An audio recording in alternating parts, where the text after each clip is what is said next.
So hey everyone, দোকান থেকে বাড়ি এসে একটু ফ্রেশ হয়ে নিলাম। আমার বোনের ছবি তোলার স্টাইলটা একদম আলাদা, সব সময় এরকমভাবে পোজ দিয়ে ফটো তোলে। তারপর বেরিয়ে পড়লাম আমরা চারজন মেলার দিকে। তো গাইস, আমরা মেলায় চলে এসেছি, চলো দেখাই। মেলায় কিন্তু আমার ভীষণ ভালো লাগে যেতে। আর গিয়েই ঢোকা মাত্রই দেখলাম সামনে জিলিপির দোকান। তারপরে একটু মায়ের কাছে গেলাম, তাই আগে মাকে প্রণাম করলাম, তারপর ধীরে ধীরে মেলাটা ঘুরে দেখলাম। চলো তোমাদের পুরো মেলাটা ঘুরিয়ে দেখাই। ওই যে দেখো আমার মা, আর মাকে যারা সাজিয়েছেন খুব সুন্দর সাজিয়েছেন। এবার আমরা দেখে আছি। আমরা পৌঁছানোর আগে কিন্তু মেলায় দারুণ বৃষ্টি হয়েছে, চারিদিকে শুধু কাদা আর কাদা। তাই ভাবলাম তোমাদেরকেও দেখিয়ে দিই এই পরিস্থিতিটা। তবে একটা কথা বলি, বৃষ্টি হোক বা ঝড় হোক, মেলায় যেতেই কিন্তু আমার ভীষণ ভালো লাগে। মেলার আলাদাই একটা আনন্দ আছে। তবে একটা কথা বলি, বোন অনেকদিন ধরেই বায়না ধরে বসেছিল যে দিদি আমি কিন্তু তোর সাথেই যাবো।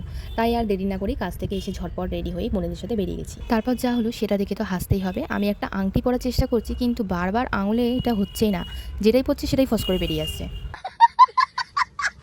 যাই হোক, এত ট্রাই করে যখন হলো না, আংটিটা যেখানে ছিল সেখানে রেখে চলে এলাম। তারপর রীতা দাঁড়িয়ে পড়লো ফুচকা খেতে। আমরা এখন যাচ্ছি মোমোর দোকানে মোমো খেতে।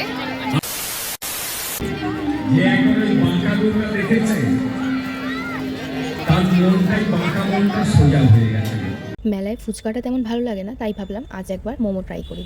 আর সত্যি বলতে মোমোটা কিন্তু দারুণ ছিল। মোমো খাওয়া শেষ করে সোজা চলে গেলাম পাপড়ি চাট খেতে।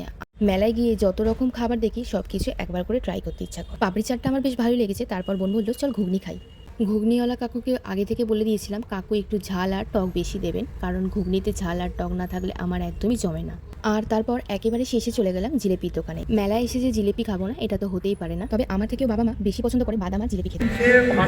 তো আমাদের মেলা ঘোরা শেষ, এবার আমরা বাড়ি আসছি। ঘোরা হয়ে গেছে, ঘোরা কমপ্লিট। জাস্ট কুলফি কিনে নিয়ে বাড়ি আসছি। তো চলো আজকে ভিডিওটা এখানেই শেষ করছি। আর সাপোর্ট করো, পাশে থেকো। তো ক্যাম্পা কিনেছে আর আমি একটা কুলফি কিনেছি। তো চলো টাটা, পার্ট 2 নিয়ে তাড়াতাড়ি আসছি।